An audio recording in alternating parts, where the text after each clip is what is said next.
I notice that people have a tendency to soften themselves, soften the truth. Society raises us to be victims. It's not okay for you to soften the harsh truth. Some people are really motivated. Oh, I want the Ferrari. I want to go out there and make an impact. Other people, it's when they get fired from a job that they say enough. Other people, it's when they see the economy and the politicians lying to them. That's when people will change. Now, in between those two is what I call the apathy zone. You'll spend a fortune on marketing and not get a result. You'll do a ton of breakthrough calls and not get a result. All they're going to do is go, oh, yeah, that was great. Thanks a lot for your time. Check in with me in 3 months, 6 months, stringing you along and do nothing. Nothing. You can learn how to use your words and be very, very authentic and very truthful and drive the people either to get really mad about what's going on or really excited. What you don't want is for them to stay in that middle apathy zone. Welcome to the Thought Leader Revolution with Nikki Ballou. Join the revolution. There's never been a better time in history to speak your truth, find your freedom, and make your fortune. Each week, we interview the world's top thought leaders and learn the secrets of how they built a 6 to 7 figure practice. This episode has been brought to you by eCircleacademy.com, the proven system to add 6 to 7 figures a year to your thought leader practice. Welcome to another exciting episode of the podcast, The Thought Leader Revolution. I'm your host, Nikki Ballou, and I'm here with my favorite guest of all time, the one and only Mark von Musum. Welcome to the show, Mark. Excited to be here. This is going to be a fun conversation. Love this topic. Me too. I was very impressed, Mark, with the thought leadership you demonstrated when you came up with this. The title of this episode is The Apathy Zone.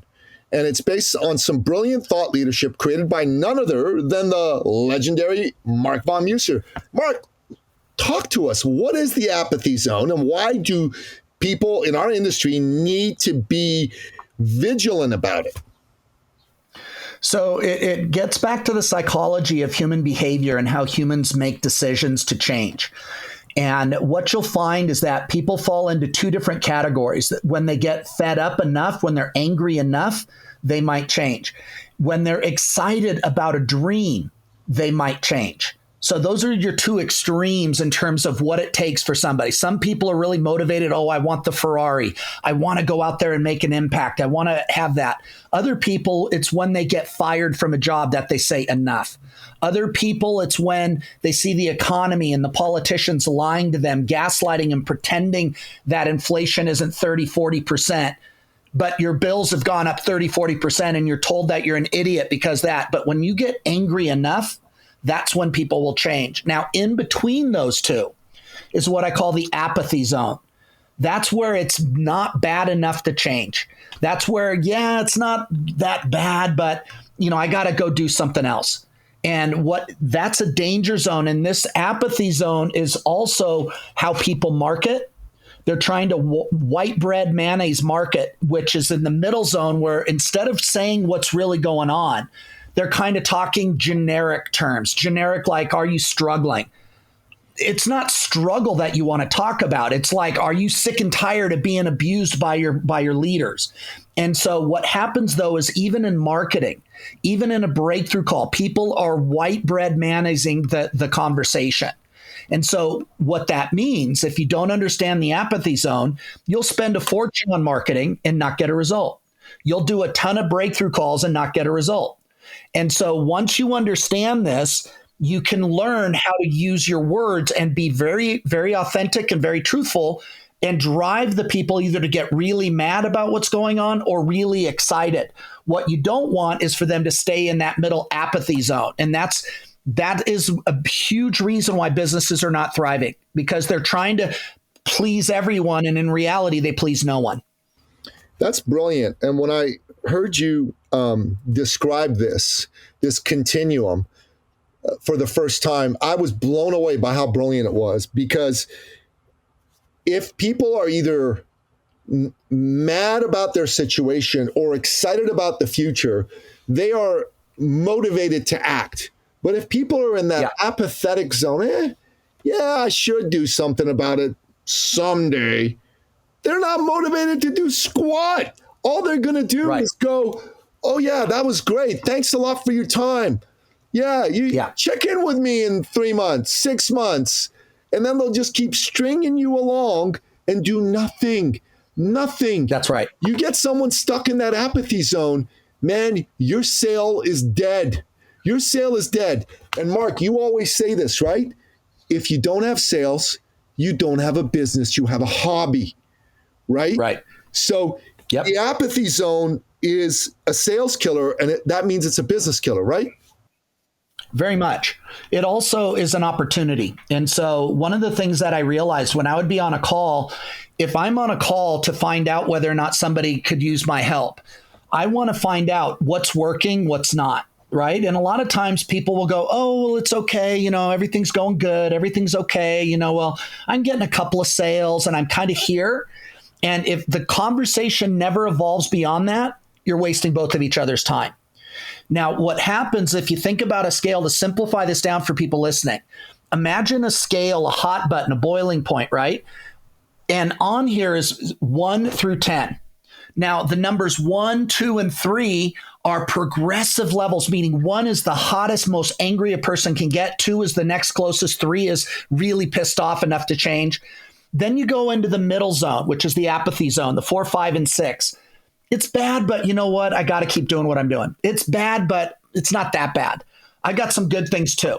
And what happens is they soften in their own mind, so they're not going to change. And then on the other end of the spectrum, you've got the people that are fired up on life, the 7, 8, 9, and 10s.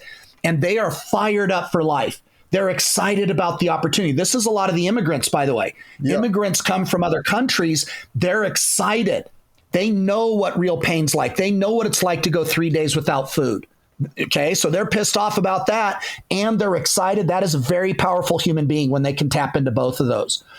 Where most people get in trouble is the apathy zone. And we've created a lot of the apathy zone in America and Canada. How so?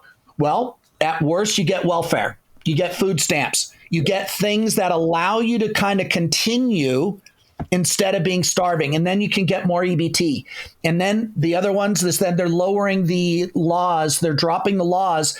So, for example, in San Francisco, it used to be if you stole something at the store over $100, it became a felony. Well, they changed that to $1,000, right? So now a lot of the homeless people and a lot of the criminals, they're just going in and they're not even paying for stuff.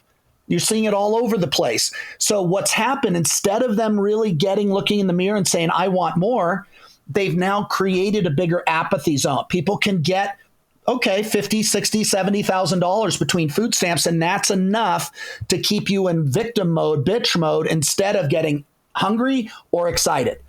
And so that's really one of those things that for the person out there, you have to start deciding, does your marketing, do your breakthrough calls, are you very effective at getting people to the truth of how frustrated they really are? Or are you just superficially going over it? How good are you at getting them to what is their real dream? Because, Nikki, this is something I noticed, having been in the coaching space and former director of coaching for Tony Robbins and a few other things. I noticed that people have a tendency to soften themselves, soften the truth. When they look in the mirror, they're going, well, you know what? I'm big boned. No, you're fat. Let's be real. That's not big boned. That is fat. You had a 29-inch waist when you were 21 years old. Now you have a 50-inch waist. You're fat. But our minds will go ahead and soften it. I remember we had somebody, a friend who, super nice guy, and he was 400 pounds. You know what his nickname was? True story. What? Tiny. He was the smallest one in his Southern family. These people are all walking heart attacks. And the problem was, in his mind, he was the fittest out of the group, and there was nothing wrong being 400 pounds. Now, the problem is these people die 10, 20, 30 years, 40 years before their time. Crazy. And so that's the part, too, where in order to coach people, I need to get them either angry or excited if I want to get them to move. And I'll give you another example. My brother had a tattoo shop. right? And he was like, this was the same pattern that kept happening. Oh, my landlord's such a jerk. He wants to raise the rent and, that. And I go, okay, so why don't we go find a new place? No, it's okay. And see, he would defend it. It's still okay. It's still okay. It's still okay. And he would not change. Now, eventually, the landlord did raise the rent enough. And all of a sudden, he's like, oh, my God. And he got really angry. And now he was willing to take action. Now, here's what happened. When he was willing to take action, I worked with him and we coached him. We started looking. We found a place 10 to 15 times bigger for almost the same rent. Wow. It had a better location. He went from having himself and one tattoo artist. Now he had 10 to 15 tattoo artists working for him because he got angry enough to change. And in that time, and his income went accordingly. So I want you guys to realize that human behavior is a lot of times we will not lose the weight. And I was the same way, Nikki. I was 212 pounds with a 47-inch waist at one point. And I got really sick and tired of training. I got really sick. So I was morbidly obese. I'm 5'7". And I remember, you know what? It's okay. I'd have my fat boy clothes. I'd put on my pants and I couldn't even zip them. So I'd do the belt and unzipped, and then I'd wear my muumuu shirt, my Tommy Bahama over it, so you couldn't quite see it. And I remember my daughter, she goes, Daddy, you're fat. She was like 3 years old or something. But it was enough for me to go ahead and get angry, so I changed. And only then did I change, and then I dropped like 60-some pounds, rapidly and got back into shape. But it was amazing how even for me, how I could creep in from being 7% body fat to like 50% body fat because I just kind of did it. And I kept eating and I kept like not doing the stuff. But it wasn't until I got angry that I stuck to a diet and I made the changes needed. That's brilliant. I'm listening to you share all this. And a couple of things struck me, right? One is, society raises us to be victims. People who are victorious raise themselves, right? And society's telling you 24/7, it's okay for you to be fat. It's okay for you to not have a job, to not have the business of your dreams. It's okay, it's okay, it's okay. Here's the truth. It's a lot of crap. It's not okay for you to be fat. It's not okay for you to have to not have the business of your dreams. It's not okay for you to not have the job of your dreams. It's not okay for you to soften the harsh truth, because another way of saying you're softening the truth is you're lying to yourself. You're full of crap. That's right. You're a liar. Yep. I've been that pathetic liar. And me too. And I'm hearing what you're saying, and I'm going, last week I called you to complain, basically to bitch that my health and fitness coach was rough on me, was mean to me. I'm like, shit, man, he made me mad. But you know what? He was right and I was wrong. He needed to wake up the monster. And that's what he did. And that's what, as a coach, your job is to wake up the monster or to get the excited person to come alive. And if you let people stay in their apathy zone, they're dead. Their dreams are dead. Their success is dead. Brilliant stuff, Mark. I love it. And the thing about it, it's like I've been in shape. I've been fat. I've been skinny. When I started lifting weights, I weighed 111 pounds as a fully grown man. So I was really tiny. It took me almost 10 years, 12 years to get to 210 pounds naturally in bodybuilding. So that was a lot of chicken, a lot of rice, a lot of crappy supplements. And then I got so burnt out from the extreme diets that I said, screw it. And I took about 18 months and I was the first supersize me. I used to eat McDonald's every day, and I would go to McDonald's. I'd get 2 Big Macs, large supersized fries, a 9-piece chicken McNuggets, and then sometimes 2 hot apple pies. And that was literally a drink. Now, when I started eating that, I love my trailer trash food and all my foods, but I got really, really fat. And part of it was because I was so burnt out from the training and everything else. Yep. But one of the things that was interesting, Nikki, was when I was doing it, I was, like you said, I was lying to myself, and I didn't realize, but let's break down obesity. Would it be better for me not to speak the truth and say, oh, it's okay to be 400 pounds? And now you're a slave to big pharma. You're going to have to be put on cholesterol medicines and statins. You're going to have to be on high blood pressure medicine. You're going to be diabetic, meaning you're going to need insulin. And now you're going to start having your feet cut off. That's what my daughter's a podiatrist now. And that's what she ends up doing, is removing people's feet. Yes. And it's like some of these things, would it be better to let that happen because I don't want to offend you? Or would it be better to say, hey, you're better than this. There's greatness inside of you. I've been there. I know what it's like. And it's like, that's true in almost any situation. Here's the truth. Would I be better to challenge you to become a multimillionaire by adding value to society? Or is it better for me to say, it's okay, Nikki, life's not fair. You're an immigrant, Nikki. You're a person that people, again, it's the deck is stacked against you. And I cater to your victim, or I cater to your victor. And me personally, I see greatness in everybody. I don't give a shit what color you are. I don't care what country you come from, whether you're from Kenya, India, Pakistan, you name it. If you're here, you have greatness inside of you. And I would rather see you step up into your power, step up, and to be great. It's why so many immigrants come to these countries and they kick ass, because they see the opportunity. People don't realize this. They think about this bullshit about white privilege. Do you realize that if you take every ethnicity that in North America, that Caucasian is number 13 or 14 behind all the different immigrants? Koreans, Japanese, Jewish, on and on and on. Why is that? Because they see the opportunity. There's no privilege there.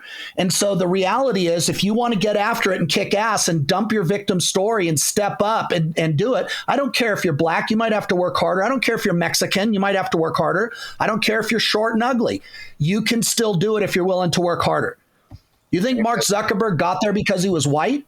You think Jeff Bezos got there because he was a good-looking man? No, he was a total geek, but he worked his ass off. He added massive value. You think Elon Musk made it because he was a South African and white? He made it because he innovated. He worked his ass off. He slept there and he worked 20 hours a day.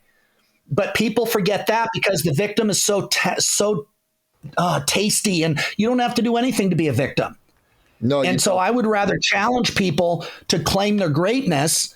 And it's like, we've helped people, Nikki, as well. I know, we were celebrating, the 12th person recently to help become a millionaire.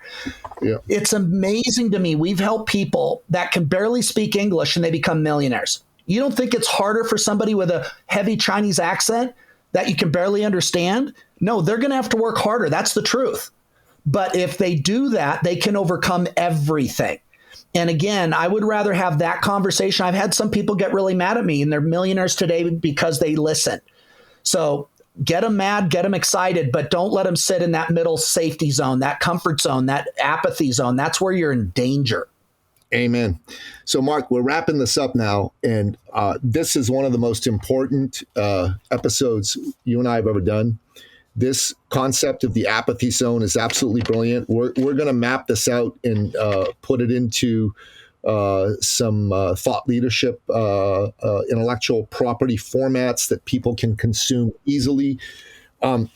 If you are interested in being the 13th through the 22nd millionaires that Mark and I helped create this year, then I suggest that you listen to this episode, take detailed notes, and jump on our calendars, because